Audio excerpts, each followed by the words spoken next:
Hi hello welcome to my channel. ಯಾರೆಲ್ಲ ಭಾಗ 1 ಭಾಗ 2 ನೋಡಿಲ್ಲ, ಈ ಕೂಡಲೇ ನೋಡಿ, ತುಂಬ ಇಂಟ್ರೆಸ್ಟಿಂಗ್ ಆಗಿದೆ. ಈ ಹೃದಯ ನಿನಗಾಗಿ ಭಾಗ 3. ಕಳೆದ 2 ದಿನದಿಂದ ಕಾರ್ತಿಕ್ ಮನಸ್ಸು ಗೊಂದಲದಲ್ಲಿತ್ತು. ಕಾರಣ ಅವನಿಗೆ ಮದುವೆ ಅಂದರೆ ದ್ವೇಷ. ಗ್ರ್ಯಾಂಡ್ಮಾ ನನ್ನ ಇಕ್ಕಟ್ಟಿಗೆ ಸಿಲುಕಿಸಿದೆ. ನಾನು ಈ ಮದುವೆ ಪ್ರೀತಿ ದ್ವೇಷ ಮಾಡಲು ಕಾರಣ ನಿಮಗೆ ಗೊತ್ತು ತಾನೇ? ಮತ್ತೆ ಯಾಕೆ ಅದೇ ಮಾತು? ಕಾರ್ತಿಕ್, ನನ್ನ ವಯಸ್ಸು ತಿಳಿದು ನೀನು ಮಾತನಾಡುತ್ತಿರುವುದು ತಪ್ಪು. ನಿನಗೆ ಯಾವ ಸಂಬಂಧ ಇಲ್ಲದೆ ನಾಳೆ ಒಂಟಿ ಜೀವನ ಮಾಡುತ್ತೀಯಾ? ಇಷ್ಟೆಲ್ಲ ಆಸ್ತಿ ಹಣ ಯಾಕೆ ಬೇಕು? ಒಂದು ಬಾರಿ ಸರಿಯಾಗಿ ಯೋಚಿಸು. ಒಂದು ಹೆಣ್ಣು ಮಗಳು ಈ ಮನೆಗೆ ಬಂದಾಗ ನಿನ್ನ ಈ ಮನೆಯ ಸಂತೋಷ ಇನ್ನೂ ಜಾಸ್ತಿಯಾಗುತ್ತೆ. ಗ್ರ್ಯಾಂಡ್ಮಾ, ಈ ವಿಷಯ ಬಿಟ್ಟು ಬಿಡಿ. ಮದುವೆ ಹೇಳಿದರೆ ನನಗೆ ಮೋಸ ಮಾಡಿದವರೇ ನೆನಪಿಗೆ ಬರುತ್ತೆ. ನಿಮಗೆ ಕೈ ಮುಗಿಯುತ್ತೇನೆ. ನಿನಗೆ ಮೋಸ ಮಾಡಲು ಕಾರಣ ನಾನೇ. ನಾನು ಅವರಿಗಿಂತ ಹೆಚ್ಚು ನಿನಗೆ ಮೋಸ ಮಾಡಿದ್ದೇನೆ. ನನಗೆ ನಿಮ್ಮಲ್ಲಿ ಹೆಚ್ಚು ವಾದ ಮಾಡಲು ಬರಲ್ಲ. ನಾನು ಇಲ್ಲೇ ಇದ್ದರೆ ಕಷ್ಟ. ನಾನು ಬರುತ್ತೇನೆ, ನೀವು ರೆಸ್ಟ್ ಮಾಡಿ ಎಂದು ಹೋದವನು ಮತ್ತೆ ಹಿಂದಿರುಗಿ, ಗ್ರ್ಯಾಂಡ್ಮಾ, ಅತ್ತೆ ಮಗಳು ಯಾರೋ? ಸಂಬಂಧವೇ ಇಲ್ಲದ ನನಗೆ ಅತ್ತೆ ಮಗಳು ಆಕಾಶದಿಂದ ಉದುರು ಬಿಡ್ತಾಳಾ ಎನ್ನುತ್ತಾ ರಾಯಲ್ ಎನ್ಫೀಲ್ಡ್ ಬೈಕ್ ಹತ್ತಿ ಸೀತಾದೇವಿ ರೆಪ್ಪೆ ಕಣ್ಮುಚ್ಚಿ ತೆಗೆಯುವ ಮೊದಲು ಮರೆಯಾಗಿ ಬಿಟ್ಟೆನೋ. ಎಲ್ಲಿದೆಯೋ ಮಗ? ಕ್ಲಬ್ನಲ್ಲಿದ್ದೇನೆ ಮಚ್ಚ. ಏನು ವಿಷಯ? ವಿಕ್ಕಿ ಎಂದೇ ಕರೆದ ಅಳುತ್ತಾ. ಏನಾಯಿತೋ? ಅನುಮಾನದಲ್ಲಿ ಕಾರ್ತಿಕ್, ಕುಡಿದಿದ್ದೀಯಾ? ಎಲ್ಲಿದ್ದೀಯಾ? ಇಲ್ಲೇ ಕ್ಲಬ್ನ ಬಾರ್ನಲ್ಲಿ ಎಂದೆನೋ. ವಿಕ್ಕಿ ಅವನಿದ್ದ ಬಾರ್ ಒಳಗೆ ಹೋಗಿ ಕರೆದುಕೊಂಡು ಹೋದ. ವಿಕ್ಕಿ ವಿಕ್ಕಿ ಎಂದು ಮುಂದೆ ತುದುಲುತ್ತಾ ಮಾತೇ ನಿಂತಿತ್ತು. ಕಾರ್ತಿಕ್, ನಮ್ಮಿಬ್ಬರ ಗೆಳೆತನ 4-5 ವರ್ಷಗಳಿಂದ. ಇವತ್ತಿನ ತನಕ ಕುಡಿಯದೆ ಈಗ ಇಷ್ಟು ಟೈಟ್ ಆಗಿದ್ಯಾ? ಏನಾಗಿದೆಯೋ? ಅವನ ಕೆನ್ನೆ ಬಡಿಯುತ್ತಾ ಕೇಳಿದನೋ. ಅರೆ ಬರೆ ಕಣ್ಣು ಬಿಟ್ಟವನೋ. ನಾನು ಅಪ್ಪ ಅಮ್ಮನ್ನ ದ್ವೇಷ ಮಾಡುತ್ತೇನೆ. ನನ್ನ ಅನಾಥನಾಗಿ ಮಾಡಿ ಈಗ ನನಗೆ ಇಷ್ಟವಿಲ್ಲದ ಮದುವೆ ಮಾಡಲು ಗ್ರ್ಯಾಂಡ್ಮಾ ತಯಾರಾಗಿದ್ದಾಳೆ. ಅವರಿಗೆ ಮಗಳ ಜೀವನ ಹಾಳು ಮಾಡಿದ್ದಾಳೆ ಎನ್ನುವ ಭಾವನೆ ಇಲ್ಲ. ಮಗಳಿಂದ ಇಷ್ಟೆಲ್ಲ ಅನುಭವಿಸಿದರೋ ಬುದ್ಧಿಯೂ ಇಲ್ಲ. ನನ್ನ ಜೀವನವೂ ಕೊನೆ ಮಾಡುತ್ತಿದ್ದಾರೆ. ಕಾರ್ತಿಕ್, ಅಜ್ಜಿ ನಿನ್ನ ಒಳ್ಳೆಯದಕ್ಕೆ ಮಾಡುವುದು. ಇನ್ನೂ ಸ್ವಲ್ಪ ಸಮಯ ಇದೆ ತಾನೇ? ನೀನೇ ಬದಲಾಗು. ಇಲ್ಲ ಅಜ್ಜಿಯನ್ನು ಬದಲಾಯಿಸು. ನೀನು ಕುಡಿದು ಬರುವುದು ಸರಿಯಲ್ಲ. ವಿಕ್ಕಿ ವಿಕ್ಕಿ ಎಂದಷ್ಟೇ ಹೇಳಿ ಮಲಗಿಬಿಟ್ಟನೋ. ಅಮ್ಮ, ವರ್ಷದ ಕೊನೆಯ ಪರೀಕ್ಷೆ ಮುಂದಿನ ತಿಂಗಳು. 1 ವಾರ ರಜೆ ಪಡೆಯುತ್ತೇನೆ. ಇಲ್ಲ ಅಂದರೆ ಪರೀಕ್ಷೆ ಮುಗಿದ ಬಳಿಕ ಇನ್ನೊಂದು ಕೆಲಸಕ್ಕೆ ಸೇರುವೆ. ತನ್ನ ಅಭಿಪ್ರಾಯ ತಾಯಿಯ ಮುಂದೆ ಇಟ್ಟಳು. ತಾಯಿಗೆ ಮನೆಯ ನಿರ್ವಹಣೆಯ ಚಿಂತೆ. ಆದರೂ ಮಗಳ ಓದು ಮುಗಿಯುವ ಹಂತ ತಲುಪಿದೆ ಎನ್ನುವ ಖುಷಿ. ಮಗನನ್ನು ಕರೆದು, ಅರುಣ್, ಅಕ್ಕ ಓದಲಿ ಬಿಡೋ. ಅಂಗಡಿಯಲ್ಲಿ ಸಾಮಾನು ಚೀಟಿ ಕೊಟ್ಟು ಬಿಟ್ಟು ಬಂದಿದ್ದೇನೆ. ಹೋಗಿ ಸಾಮಾನು ತಂದು ಬಿಡುವ ನಡಿ ಎಂದರು. ಅಂಜು, ಮುಂದಿನ ಬಾಗಿಲು ಹಾಕು. ಅಂಗಡಿಯಲ್ಲಿ ತುಂಬಾ ಗಿರಾಕಿಗಳು ಇದ್ದಾರೆ, ತಡವಾಗಬಹುದು ಎನ್ನುತ್ತಾ ಅಮ್ಮ ಮಗ ಹೊರಟರು. ಪುಸ್ತಕ ಹಿಡಿದು ಓದಲು ಕುಳಿತವಳಿಗೆ ಅಮ್ಮನ ಕಷ್ಟ ಎಲ್ಲ ಮುಗಿದು ಬಿಡಬೇಕು. ನಾನು ನನ್ನ ಜೀವನದಲ್ಲಿ ಏನಾದರೂ ಸಾಧಿಸಬೇಕು ಎಂಬ ಯೋಚನೆಯಲ್ಲಿ ಇದ್ದವಳಿಗೆ ಆಗ ತಾನೇ ಬಂದ ಸಂದೇಶದ ಶಬ್ದಕ್ಕೆ ತಿರುಗಿ ಫೋನ್ ನೋಡಿದಳು. ಸಂದೇಶವನ್ನು ಕಂಡವಳಿಗೆ ಯಾವುದೋ ನಂಬರ್ ಇದು. ಯಾರ ನಂಬರ್ ಎಂದು ಯೋಚಿಸಿದವಳಿಗೆ ಮತ್ತೊಂದು ಸಂದೇಶ. ನಾನು ನಿಮ್ಮ ಜೊತೆ ಮಾತಾಡಬೇಕು.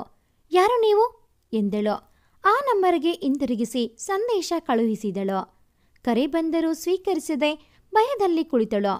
ಪ್ಲೀಸ್ ರಿಸೀವ್ ಮೈ ಕಾಲ್ ಎಂಬ ಸಂದೇಶ ನೋಡಿ ಮತ್ತೆ ಅದೇ ನಂಬರ್ ಕರೆ. ಅದೇ ಸಮಯಕ್ಕೆ ನಿಶ್ಚಿತಾನ ಸಂದೇಶ ನೋಡಿದ ಅಂಜುಳಿಗೆ ಹೆದೆ ಬಡಿತ ಜಾಸ್ತಿ ಆಯಿತು. ಇವಳ ಫ್ರೆಂಡ್ ನನಗೆ ಯಾಕೆ ಸಂದೇಶ ಕರೆ ಮಾಡುತ್ತಾನೆ?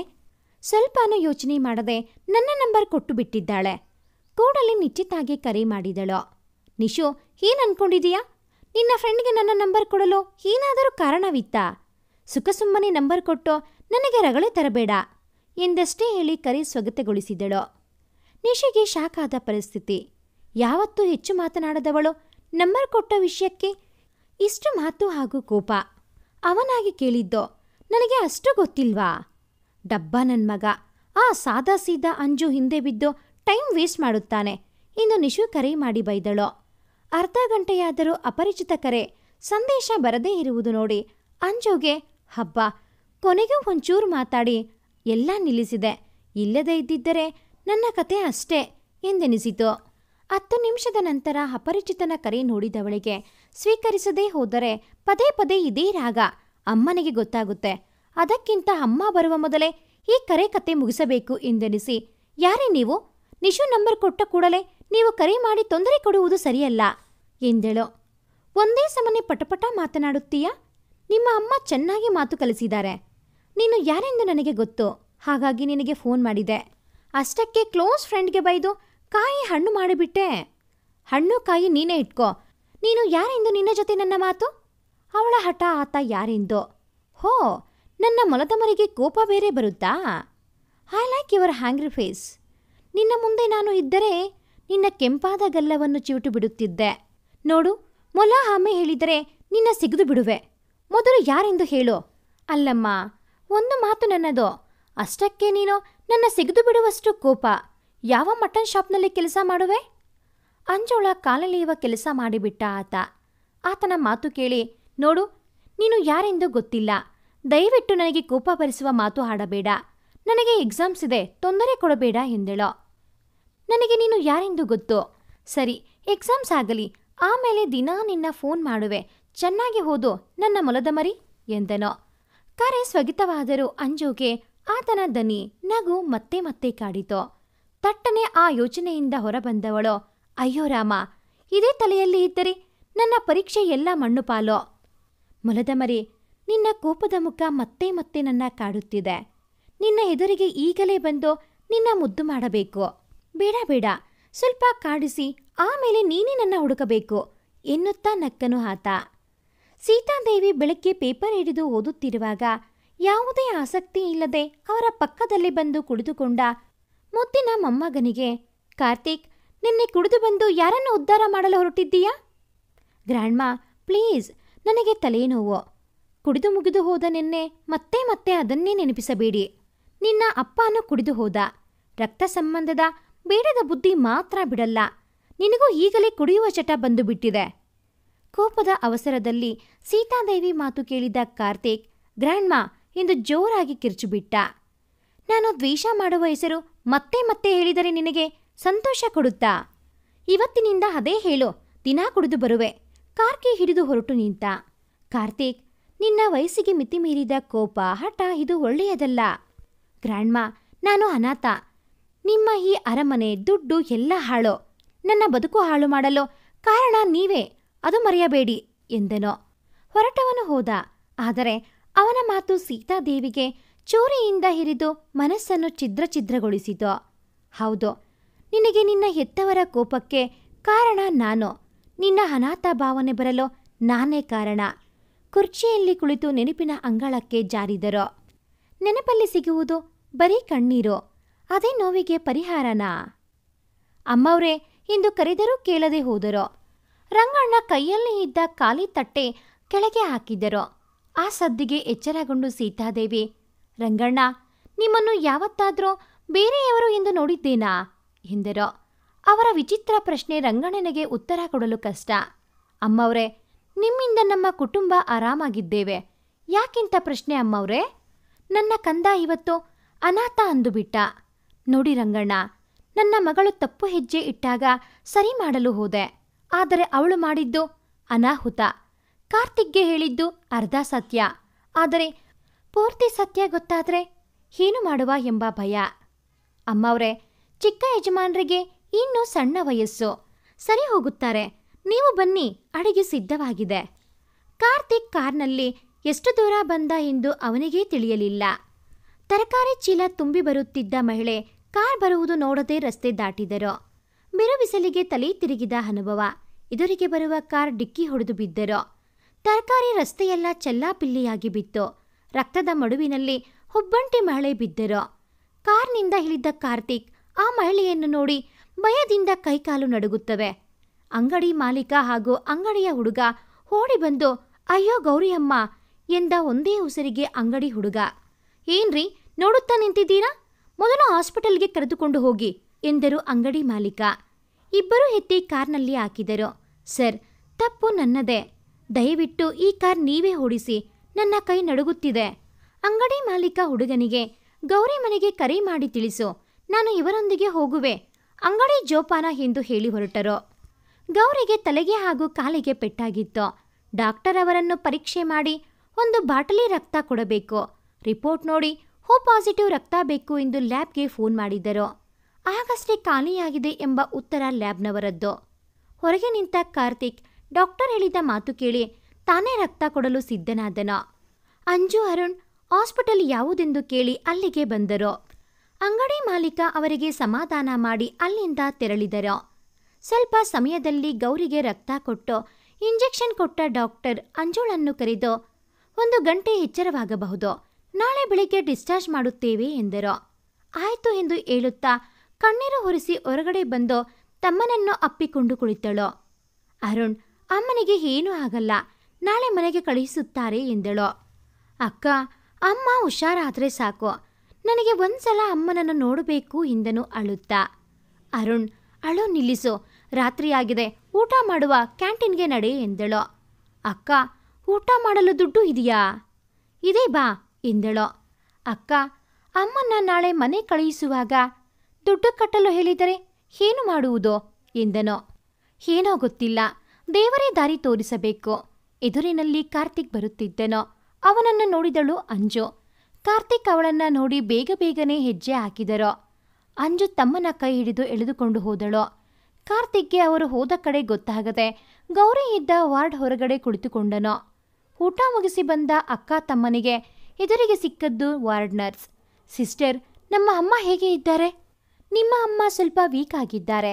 ಅಲ್ಲಿ ಕುಳಿತ ಹುಡುಗ ರಕ್ತ ಕೊಟ್ಟು ಹಾಸ್ಪಿಟಲ್ ಹಣವನ್ನು ಕಟ್ಟಿಬಿಟ್ಟಿದ್ದಾನೆ ಎಂದರು. ಕೈ ಬೆರಳು ತೋರಿಸಿದ ದಿಕ್ಕು ನೋಡಿ ನಿಂತ ಅಂಜು ಕಾರ್ತಿಕ್ ಎಂದಳು. ನಿಮಗೆ ಏನೂ ತೊಂದರೆ ಇಲ್ಲ ಅಂದರೆ ಈ ಜ್ಯೂಸ್ ಗ್ಲಾಸ್ ಅವರಿಗೆ ಕೊಡಿ ಎಂದಳು. ನರ್ಸ್ ಕೈಯಿಂದ ಪಡೆದ ಗ್ಲಾಸ್ ಕಾರ್ತಿಕ್ ಮುಂದೆ ನಿಂತು ಕಾರ್ತಿಕ್ ಎಂದಳು. ಅವಳ ದನಿ ಕೇಳದೆ ಎಷ್ಟೋ ವರ್ಷ ಆಗಿ ಹೋಗಿತ್ತು. ಕಣ್ಣು ಬಿಟ್ಟವನು ಎದುರಿಗೆ ನಿಂತ ಹುಡುಗಿಯನ್ನು ಕಂಡು ನೋಡುತ್ತಾ ನಿಂತು ಬಿಟ್ಟನು. ಇಬ್ಬರ ಮೈ ಮರೆತು ಒಬ್ಬರನ್ನೊಬ್ಬರು ನೋಡುತ್ತಾ ನಿಂತು ಬಿಟ್ಟರು. ಕಾರ್ತಿಕ್ನ ಕಡೆ ಅಂಜುಳ ನೋಟ. ಇಬ್ಬರಲ್ಲೂ ಮೌನ. ಕೈಯಲ್ಲಿದ್ದ ಜ್ಯೂಸ್ ಗ್ಲಾಸ್ ತೆಗೆದುಕೊಂಡು ಕುಡಿದನು. ಏನೋ ಹೇಳಲು ಹೋದವನು ಮತ್ತೆ ನರ್ಸ್ ಬಂದು ನಿಮ್ಮ ಅಮ್ಮನಿಗೆ ಪ್ರಜ್ಞೆ ಬಂದಿದೆ ಎಂದರು. ಅಂಜು ಅರುಣ್ ನರ್ಸ್ನ ಹಿಂಬಾಲಿಸಿ ಅಮ್ಮನನ್ನು ನೋಡಲು ಹೋದರು. ಸಿಸ್ಟರ್, ಅಮ್ಮನಿಗೆ ಏನಾಗಿದೆ ಎಂದು ಅಂಜು ಗೌರಿಯ ತಲೆ ಮೇಲೆ ಇದ್ದ ಬ್ಯಾಂಡೇಜ್ ನೋಡಿ ಕೇಳಿದ್ದಳು. ನಿಮ್ಮ ಅಮ್ಮನಿಗೆ ಚಿಕ್ಕ ಗಾಯ ಆಗಿದೆ. ಲೋಕಲ್ ಅನಸ್ತೇಶಿಯಾ ಕೊಟ್ಟು ಸ್ಟಿಚ್ ಹಾಕಲಾಗಿದೆ. ಕೈಗೆ ತೆರೆಚಿದ ಗಾಯ ಅಷ್ಟೇ. 1 ವಾರ ರೆಸ್ಟ್ ಬೇಕು. ಗಾಯಕ್ಕೆ ನೀರು ತಾಗಿಸಬೇಡಿ. 2 ವಾರದಲ್ಲಿ ಸರಿಯಾಗುತ್ತಾರೆ ಎಂದರು. ಅಮ್ಮ ತೆಕ್ಕೆಗೆ 2 ಮಕ್ಕಳು ಬಿದ್ದರು. ಅಮ್ಮ, ಈ ಅರುಣ್ನ ಸಮಾಧಾನ ಮಾಡಲು ತುಂಬ ಕಷ್ಟ. ಅರುಣ್, ಭಯ ಪಡಬೇಡ, ಈಗ ಸ್ವಲ್ಪ ನೋವಿದೆ ಅಷ್ಟೇ ಎಂದು ಮಗನ ಕೈ ಹಿಡಿದರು. ಅಮ್ಮ, ಅಂಗಡಿಯ ಹುಡುಗ ಬಂದು ನಿನಗೆ ಆಕ್ಸಿಡೆಂಟ್ ಎಂದು ಹೇಳಿದಾಗ ನನಗೆ ಏನು ಮಾಡಬೇಕು ತೋಚದೆ ನೀನು ಕೂಡಿಟ್ಟ ಡಬ್ಬದಲ್ಲಿ ಇದ್ದ ಹಣ ತಂದೆ. ಅದರಲ್ಲಿ ಎಷ್ಟು ಇದೆಯೋ ಅದೂ ಗೊತ್ತಿಲ್ಲ ಎಂದಳು ಅಂಜು. ಹಾಸ್ಪಿಟಲ್ ಬಿಲ್ ಈಗ ಏನು ಮಾಡುವುದು ಎಂದರು. ನೋವಿನಲ್ಲೂ ಹಣದ ಚಿಂತೆ ಗೌರಿಯವರಿಗೆ. ಇಲ್ಲಿ ನಿಂತಿದ್ದ ಹುಡುಗ ನಿಮ್ಮ ಹಾಸ್ಪಿಟಲ್ ಬಿಲ್ ಕಟ್ಟಿದ್ದಾರೆ, ನೀವು ಮನೆಗೆ ಹೋಗಬಹುದು ಎಂದು ಡಿಸ್ಚಾರ್ಜ್ ಸಮ್ರಿ ಅಂಜು ಕೈಗೆ ನರ್ಸ್ ಕೊಟ್ಟರು. ಸಿಸ್ಟರ್, ಈ ಹುಡುಗ ಯಾರು? ಗೌರಿ ಅವನನ್ನು ನೋಡಿ ಕೇಳಿದರು. ಆದರೂ ಅವನನ್ನು ನೋಡಿದ ನೆನಪು. ಕಣ್ಣು ಸರಿಯಾಗಿ ಇದ್ದರೂ ನಿನಗೆ ಆಕ್ಸಿಡೆಂಟ್ ಮಾಡಿದ್ದು ಇವನೇ ಅಮ್ಮ, ಹಗಲು ಕುರುಡ ಎಂದಳು ಅಂಜು.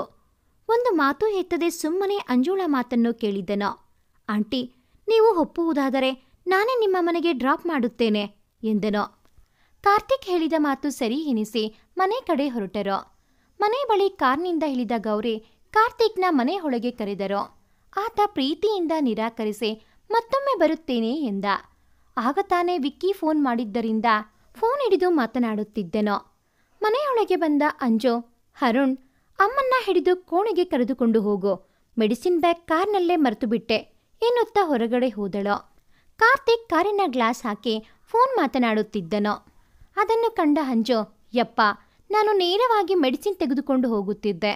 ಇವನು ಯಾವ ಹುಡುಗಿ ಜೊತೆ ಮಾತನಾಡುತ್ತಿದ್ದಾನೋ, ಇವನನ್ನು ಏನಂತ ಕರಿಬೇಕು? ದೇವರೇ, ಒಂದು ಟೈಮ್ ನೋಡುವ ಹಾಗೆ ಮಾಡು ಎಂದುಕೊಂಡಳು. ಕೊನೆಗೆ ಅಂಜುನೇ ಬೆರಳಿಂದ ಕಾರ್ ಗ್ಲಾಸ್ ಟಪ್ ಟಪ್ ಎಂದು ಬಡಿದಳು. ಕಾರ್ತಿಕ್ ಶಬ್ದಕ್ಕೆ ತಿರುಗಿ ಕೈಯಿಂದ ಸನ್ನೆ ಮಾಡಿ ಏನು ಎಂದ. ಹಿಂದಿನ ಸೀಟ್ ತೋರಿಸಿದಳು ಅಂಜು. ಡೋರ್ ಓಪನ್ ಮಾಡಿದನು. ಅಂಜು ಬೇಗನೆ ಹೋಗಿ ಮೆಡಿಸಿನ್ ಕವರ್ ಹಿಡಿದಳು. ಫೋನ್ ಬಿಟ್ಟು ಅಂಜು ಕಡೆ ತಿರುಗಿ, ನನಗೆ ಮನುಷ್ಯರನ್ನು ತಿನ್ನುವ ಕಾಯಿಲೆ ಇಲ್ಲ, ಆರಾಮಾಗಿ ಮೆಡಿಸಿನ್ ತೆಗೆದುಕೊಂಡು ಹೋಗು, ಎಲ್ಲಾದರೂ ಮತ್ತೆ ಮೆಡಿಸಿನ್ ಕಾರಿನಲ್ಲಿ ಬಿದ್ದರೆ ಕಷ್ಟ ಎಂದನು. ಅವನನ್ನು ಸುಟ್ಟು ಬಿಡುವಂತೆ ದುರುಗುಟ್ಟಿ ನೋಡಿದಳು. ನಾನು ಯಾರೆಂದು ನಿನಗೆ ಗೊತ್ತು ತಾನೆ? ಅವನ ಮಾತಿಗೆ ಅಂಜು ಕಕ್ಕಾಬಿಕ್ಕಿಯಾಗಿ ನೋಡಿದಳು. ನಿನಗೆ ನನ್ನ ಪರಿಚಯ ಇದೆ ತಾನೇ? ಮತ್ತೆ ಹೇಗೆ ಅಪರಿಚಿತಳ ಹಾಗೆ ನೋಡುತ್ತೀಯಾ? ಆಂಟಿಯನ್ನು ನೋಡಿ ತುಂಬ ಖುಷಿಯಾಯಿತು. ಇನ್ನು ಆಗಾಗ ಮನೆಗೆ ಬರುತ್ತೇನೆ, ಬಾಯ್ ಅಂಜು ಎಂದನು. ನೋಡುತ್ತಾ ನಿಂತವಳಿಗೆ ಕಾಡಿತೋ ಹಳೆ ನೆನಪುಗಳು. ತಮ್ಮ ಅರುಣ್ ಬಂದು ಅಕ್ಕ ಬಾರೆ ಎಂದನು ಕೈ ಹಿಡಿಯುತ್ತಾ. ಅಮ್ಮ, ಕೋಣೆಗೆ ಹೋಗದೆ ಇಲ್ಲಿ ಯಾಕೆ ಕುಳಿತೆ? ಬಾ ಎದ್ದೇಳು, ವಿಶ್ರಾಂತಿ ಪಡೆಯಿರಿ, ಊಟಕ್ಕೆ ಹೇಳಿಸುವೆ ಎಂದಳು. ಗೌರಿ ಮನದ ನೋವು ಮಗಳ ಮುಂದೆ ತೆರೆದಿಟ್ಟರು. ಅಂಜು, ನೀನು ಕೆಲಸಕ್ಕೆ ಹೋಗದೆ ಪರೀಕ್ಷೆ ತಯಾರಿಯಲ್ಲಿದ್ದೀಯಾ? ನನಗೆ 2 ವಾರ ವಿಶ್ರಾಂತಿ ಪಡೆಯಲು ಡಾಕ್ಟರ್ ಹೇಳಿದ್ದಾರೆ. ಮತ್ತೆ ಮನೆ ಹೇಗೆ ನಿಭಾಯಿಸಿಕೊಂಡು ಹೋಗುವುದು? ದುಡ್ಡಿನ ತಾಪಾತ್ರಯ ತಪ್ಪಿದ್ದಲ್ಲ. ಅಮ್ಮ, ಚಿಂತೆ ಬಿಡು, ನಿನ್ನ ಆರೋಗ್ಯ ಮುಖ್ಯ. ಪರೀಕ್ಷೆ ಬರುತ್ತಾ ಇರುತ್ತೆ, ಮತ್ತೆ ಯಾವಾಗಲಾದರೂ ಬರೆಯುವೆ ಎಂದಳು. ಅಂಜು ಎಂದರು ಗೌರಿ ಕೋಪದಿಂದ. ವಿದ್ಯೆ ಮುಖ್ಯ, ಕಲಿಯುವ ವಿಷಯದಲ್ಲಿ ಕೀಳಾಗಿ ಕಂಡರೆ ನೋಡು. ಎಷ್ಟು ಕಷ್ಟ ಇದ್ದರೂ ನಿನ್ನ ಓದಿಸುವುದು ನಿನ್ನ ಆಸೆ ಕನಸಿಗಾಗಿ. ಕೋಪದಿಂದ ಬೈಯುತ್ತಾ ಕೋಣೆಗೆ ಹೋದರು. ಅಂಜು ಅಡುಗೆ ಮನೆ ಒಳಗೆ ನಡೆದಳು. ದುಪ್ಪಟ ತೆಗೆದಿಟ್ಟು ಅಡುಗೆ ಸಾಮಾನು ಹುಡುಕಿದಳು. ಅರೆಬರೆ ಖಾಲಿಯಾಗಿದ್ದ ಅಡುಗೆ ಸಾಮಾನಿನ ಡಬ್ಬಗಳು. ಅಮ್ಮ, ನೀನು ಕೈ ಸಿಕ್ಕಿದ ವಸ್ತುವಿನಿಂದ ಹೊಟ್ಟೆ ತುಂಬಿಸುತ್ತಿದ್ದೆ. ಆದರೆ ನಾನು ಏನು ಮಾಡಲಿ? ನಿನ್ನ ಹಸಿವು ಹೇಗೆ ನೀಗಿಸಲಿ? ಕಣ್ಣಿನ ಎದುರು ಈರುಳ್ಳಿ ಡಬ್ಬದಲ್ಲಿ ಇದ್ದ ಒಂದು ಲಿಂಬೆಹಣ್ಣು. ಇವತ್ತು ನೀನೇ ಗತಿ ಎಂದೆನಿಸಿತು. ಬೇಗ ಬೇಗನೆ ಚಿತ್ರಾನ್ನ ರೆಡಿ ಮಾಡಿ ಹೊರಬಂದಳು. ಅರುಣ್, ಅಮ್ಮ ಮಲಗಿದ್ದಾರೆ, ನೀನು ಚಿತ್ರಾನ್ನ ಮಾಡಿದ್ದೇನೆ ತಿನ್ನು ಎಂದಳು. ಸರಿ ಅಕ್ಕ ಎಂದನು. ಅಂಜು ಬಟ್ಟಲಿಗೆ ಚಿತ್ರಾನ್ನ ಹಾಕಿ ತಂದುಕೊಟ್ಟಳು. ಬಾಗಿಲ ಬಳಿ ಗ್ರೋಸರಿ ಬಾಯ್ ಮೇಡಮ್ ಎಂದನು. ಬಾಗಿಲ ಬಳಿ ಬಂದ ಅರುಣ್ ಯಾರು ಬೇಕೆಂದು ಕೇಳಿದ್ದನು. ಇದು ನಿಮ್ಮ ಮನೆ ವಿಳಾಸ ತಾನೇ ಎಂದನು. ಸಾಮಾನು ತಂದ ಚೀಟಿಯನ್ನು ತೋರಿಸಿದನು. ಅಕ್ಕನನ್ನು ಕರೆದ ತಮ್ಮ. ಅಂಜು ಗ್ರೋಸರಿ ಬಾಯ್ನ ನೋಡಿ, ಅಣ್ಣ, ನೀವು ಬಂದಿದ್ದು ಸರಿಯಾದ ವಿಳಾಸ, ಆದರೆ ನಾವು ಇಷ್ಟು ಸಾಮಾನು ಆರ್ಡರ್ ಮಾಡಿಲ್ಲ ಎಂದಳು. ಮೇಡಮ್, ನಿಮ್ಮ ವಿಳಾಸಕ್ಕೆ ಕೊಡಲು ಹೇಳಿದ್ದಾರೆ ಎಂದು ಸಾಮಾನು ಎಲ್ಲ ಪರಿಶೀಲಿಸಿ ಎಲ್ಲ ಸಾಮಾನು ಸರಿ ಇದೆ ಎಂದು ಸಹಿ ಹಾಕಿ ಆನ್ಲೈನ್ ಪೇ ಆಗಿದೆ ಎಂದು ಹೇಳಿ ಬಿಲ್ ಕೊಟ್ಟು ಹೋದನು. ಅಕ್ಕ, ಜಾಮೂನ್ ಪ್ಯಾಕೆಟ್ ಇದೆ, ಶಾವ್ಗೆ ಇದೆ, ಚೆನ್ನಾಗಿ ಎಲ್ಲ ಮಾಡಿ ತಿನ್ನಬಹುದು. ಯೋಚನೆಯ ಬುದ್ಧಿ ಇಲ್ಲ, ಹಾದಿಹರಿಯದ ವಯಸ್ಸು. ನೋಡಿದ್ದೆಲ್ಲ ಬೇಕೆಂಬ ಆಸೆ ಅರುಣ್ಣದ್ದು. ಅರುಣ್, ಸ್ವಲ್ಪ ತಿನ್ನುವುದು ಬಿಟ್ಟು ಈ ಸಾಮಾನು ಯಾರೋ ಕಳುಹಿಸಿದ್ದಾರೆ ಯೋಚನೆ ಮಾಡು. ಬಿಟ್ಟಿ ವಸ್ತು ನಿನ್ನ ಕೈಯಿಂದ ಮುಟ್ಟಿದರೆ ಕೈ ಮುರಿದು ಬಿಡುವೆ. ಬೇರೆಯವರ ವಸ್ತುವಿಗೆ ಆಸೆ ಪಡಬೇಡ. ಎಷ್ಟು ಹೇಳಿದರೂ ನಿನಗೆ ಬುದ್ಧಿ ಬರಲ್ಲ ಎಂದಳು. ಕಾರ್ತಿಕ್, ನಾನು ಹೇಳಿದ್ದು ಏನು ಮಾಡಿದೆ? ಸೀತಾದೇವಿಯರ ಪ್ರಶ್ನೆಗೆ ಅವರನ್ನೇ ನೋಡುತ್ತಾ ನಕ್ಕನು. ಗ್ರ್ಯಾಂಡ್ಮಾ, ಮದುವೆ ಆಗುತ್ತೇನೆ, ಭಯ ಬೇಡ. ಸನ್ಯಾಸಿ ಅಂತೂ ಆಗಲ್ಲ. ಇದು ಕೊನೆ ವರ್ಷ, ಆಮೇಲೆ ಸ್ವಲ್ಪ ಫ್ರೀಡಮ್ ಬೇಕು. ಆಮೇಲೆ ನೀನು ಹೇಳಿದ್ದ ಹುಡುಗಿಯನ್ನೇ ಮದುವೆಯಾಗುತ್ತೇನೆ ಎಂದ. ಕೊಟ್ಟ ಮಾತು ಮುಂದೆ ಒಂದು ದಿನ ಅವನನ್ನು ನರಕಕ್ಕೆ ತಳ್ಳುತ್ತೆ ಎಂಬ ಅರಿವು ಇಲ್ಲದೆ ಹೋದನು. ಸರಿ, ಇನ್ನು 1 ವರ್ಷ ನಾನು ಏನೂ ಕೇಳಲ್ಲ ಎನ್ನುತ್ತಾ ಅಲ್ಲಿಂದ ತೆರಳಿದರು ಸೀತಾದೇವಿ. ಕಾರ್ತಿಕ್ ಹಾಗೂ ಅಂಜನಾಗೂ ಹೇಗೆ ಪರಿಚಯ? ಅಂಜನಾಗೆ ಸಂದೇಶ ಮತ್ತು ಕರೆ ಮಾಡಿದವರು ಯಾರು? ಅವಳನ್ನು ಪ್ರೀತಿ ಮಾಡುತ್ತಿರುವವರು ಯಾರು? ಮುಂದೆ ಹೇಗಿರಲಿದೆ ಇವರ ಜೀವನ? ಕಾಯ್ದು ನಿರೀಕ್ಷಿಸಿ. ಭಾಗ 4 ಮುಂದುವರಿಯುತ್ತದೆ. ಭಾಗ 4ನ ನೋಟಿಫಿಕೇಷನ್ಸ್ ನಿಮಗೆ ಬರಬೇಕು ಅಂತ ಅಂದರೆ ಈ ಕೂಡಲೇ ಈ ಚಾನಲ್ಗೆ ಸಬ್ಸ್ಕ್ರೈಬ್ ಆಗಿ. ಹಾಗೆಯೇ ಈ ಒಂದು ವಿಡಿಯೋ ನಿಮಗೆ ಇಷ್ಟ ಆಗಿದ್ದಲ್ಲಿ ಪ್ಲೀಸ್ ಲೈಕ್ ಮಾಡಿ, ಶೇರ್ ಮಾಡಿ, ಹಾಗೆಯೇ ಕಾಮೆಂಟ್ ಮಾಡೋದನ್ನು ಮರಿಬೇಡಿ. Thanks for watching this video.